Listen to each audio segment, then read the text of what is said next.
Back to business.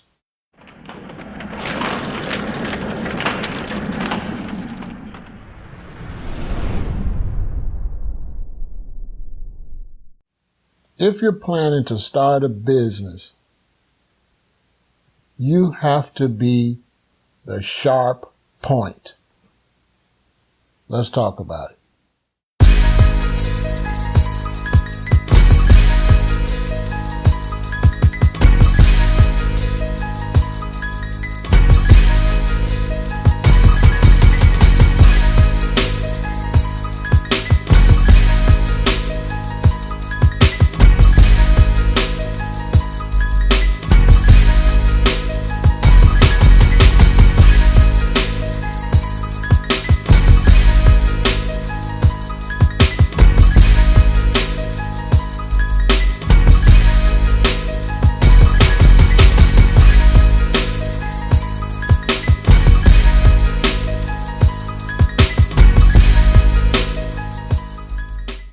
If you're planning to start a business, a lot of times you're going to need a team.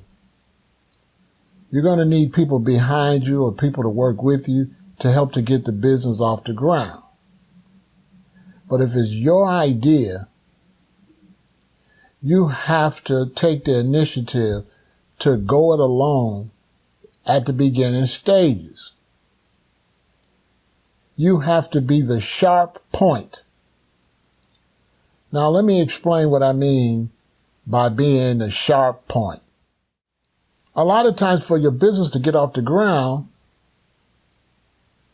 you have to be the one to motivate everyone else.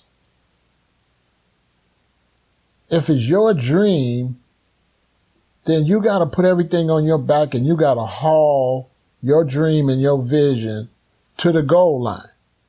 Now, what I mean by being the sharp point is this. Let's look at your business as an arrow, like a bow and arrow.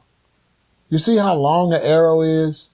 And if a hunter is out and he's trying to kill his prey or he's trying to kill his enemy, he takes his bow, he takes the arrow and he shoots the arrow, and the arrow hits the enemy and wounds the enemy or wounds whatever he's hunting and kills it most time. Now, even though the arrow's long, the arrow has no value if it had a blunt point on it. If the top of the arrow was flat, the arrow would hit the target and bounce off. So even though the arrow has all this power and velocity to move through the air and precision and hits a target, the most important thing on that arrow is that little bitty sharp point at the beginning. That's what pierces the flesh or pierces the target to make it so that the rest of the arrow has some value to go in. Same for a knife. I mean, you can use a butter knife to spread, but when it comes to sticking it in a watermelon and cutting it, it's nice to have a point on there so you don't have to saw your way. So it's that little point that makes the difference. And that's what you have to be when you start a business. You have to be that little sharp point at the tip of the arrow that pierces through all of the paperwork and all of the red tape and all of the fundraising and all of the other problems that you'll see come up when you're trying to start a business. You have to be that little sharp point to pierce through there so that the rest of the business can follow through. You can't wait on the whole arrow. You can't depend on the back of the arrow. You can't depend on the middle of the arrow. You have to take the lead and you have to go make everything happen. So what that means is that at the beginning of planning and starting a business, you must do as many things as possible. For example, when I started a record label. I didn't have much money. I wanted to start the record label and see how far I can get, but I mainly started it for my children could come in and already have a foundation. But I had to go and I had to be that little point. I couldn't wait on people. And because I was that point, I had to learn what? I had to learn graphics. I had to learn about the manufacturing and production of the CD. I had to learn about going into the studio. I had to learn about the recording sessions. I had to learn about mixing. I had to learn about mastering. I had to learn how to advertise. I had to learn how to promote. I had to learn about all the places to put the videos, to put the songs. I had to wear 9, 10, 11 hats. It took me a lot of years to develop the skills to be able to do all these different things. But I couldn't afford to go and pay someone to do these things. If I had to pay someone to do many of these things, it would slow down the process. Even though some of the things I'm not what you would call a master, like graphics, but I have my graphics and I have that good enough to the point where if someone makes me a CD cover, at least I can go and know how to post it and know how to put some writing on it and make a poster or make a banner from it. I can make a banner of the group or a banner of the singer, a banner of the rapper. See? These things I had to learn myself. I had to go. I didn't have a manufacturing company. I had to go get the CDs manufactured, which means I had to learn how to put the music together so that it could be manufactured, how to put the songs together so they could be mastered. I had to go in and with an engineer and learn about the studio and mixing the songs down to get the right sound. I had to learn about targeting my market. I had to be the little point on that arrow. And every business that I start, that's the concept I use.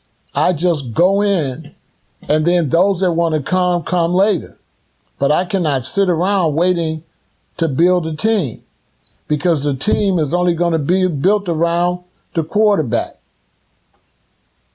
the coach, the team owner. You got to be one of those to build a team around you. When I first wanted to start my record label, I had a friend of mine, and he and I was going to start the label together. And I met this guy that was an engineer. He had worked with a lot of the big artists, from R. Kelly to the Ohio Players to you name it, Babyface and on and on. He's one of the first black engineers in American history, in recent American history. And so my friend, he went and he hooked me up and showed me the studio and hooked me up with one of the best lawyers in the whole United States, probably in the world. She's probably in the top 25 music lawyers in the world. And so I communicated with my friend, okay, we're going to start this label, we're going to do this. And let's say I set up to see the lawyer like 2 weeks from now on a Monday. So I call him, we're going to see her in 2 weeks. I call him later. We're going to see her in 10 days. I call him later. We're going to see her in 7 days. We're going to see her in 5 days. We're going to see her in 3 days. We're going to see her the day after tomorrow. Okay. When the time came to go see her, all these times he answered his phone, on the morning it came time to actually go see this lawyer, when I call him, no answer. So I had an appointment. I went to see the lawyer. So when I'm sitting there with the lawyer and it's time for me to fill out my paperwork, if I'm going to be a corporation or sole proprietor or whatever I'm going to do, she asked me, she said, so is it just you? I looked to my left and right, and I said, yeah, it's just me. Because this guy was all talk and just stood me up. Now, the crazy thing about that is once I got the record label off the ground and I got the group doing good and they're in magazines and they're going around and we're going around the country doing shows, he says to me one day, man, it was supposed to be me and you started the label. I didn't even say anything. I just looked at this fool because I'm thinking to myself, man, you didn't even show your ass up when it was time to go meet the lawyer. You're going to sit there and watch me walk all these miles by myself with all this heavy weight on my back. And then when I get the ball rolling, now you're going to say it was supposed to be me and you when you didn't even show your ass up. So you can't depend on people like that. If I would have depended on this guy, I never would have went to see the lawyer.